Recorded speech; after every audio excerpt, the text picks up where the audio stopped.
Today we are celebrating India's 75th Independence Day.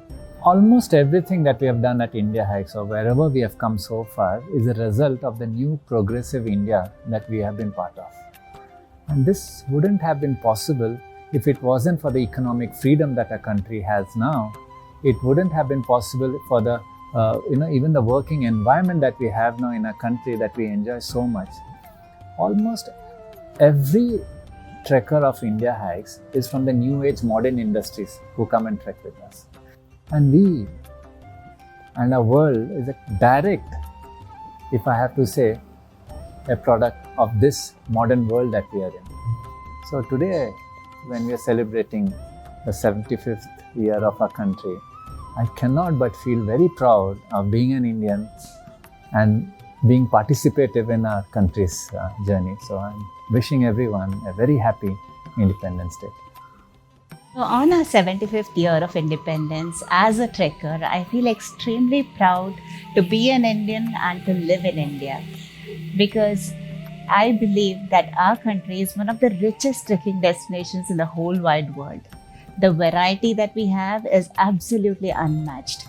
We have the beauty of Jammu and Kashmir, the adventure of Himachal Pradesh, the majesty of Uttarakhand, and the biodiversity of Sikkim and the Northeast. I haven't even touched our other mountain ranges.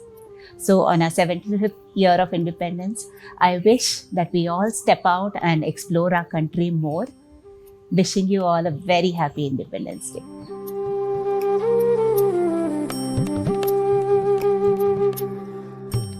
I remember when I was around 16 or 17 years old, I'd gone on my very first trek, and this was just in Karnataka to Kudremukh. I had no clue what to expect. We just trekked up all the way, and when we reached the top, all I could see was folds and folds of green mountains all around me. It's something I had not expected at all, and I did not know that views or sceneries like this existed in our country. Everybody loves surprises, and I'm no different. I too love surprises, and it's Lahaul, because Lahaul is full of surprises. It's unexplored, and one place in Lahaul which I specifically like is the Ghepan Lake, because this lake is blue, and I have been telling it again and again that this blue is something out of the world blue. This is a different color altogether, surrounded with mountains altogether, and with two gigantic glaciers which are pouring water into this lake. So Lahaul is there for me.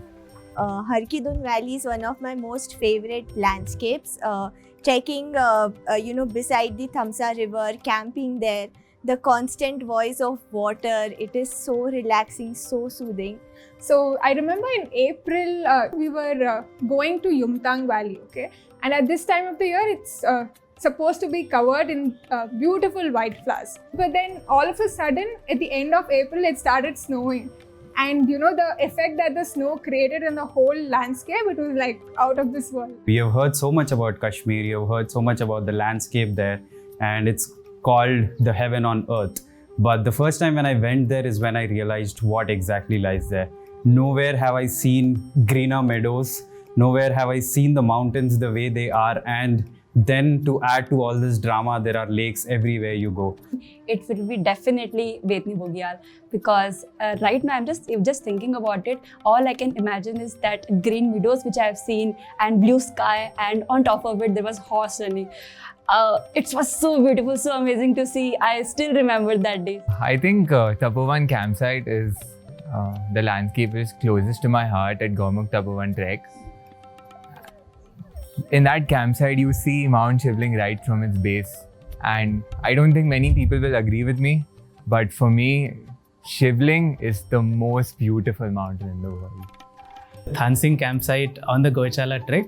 Why it is so special is because the moment I went there, the entire landscape was covered under thick snow. And on my right, I could see this huge mountain, that is Mount Pandim, right from the base to the summit.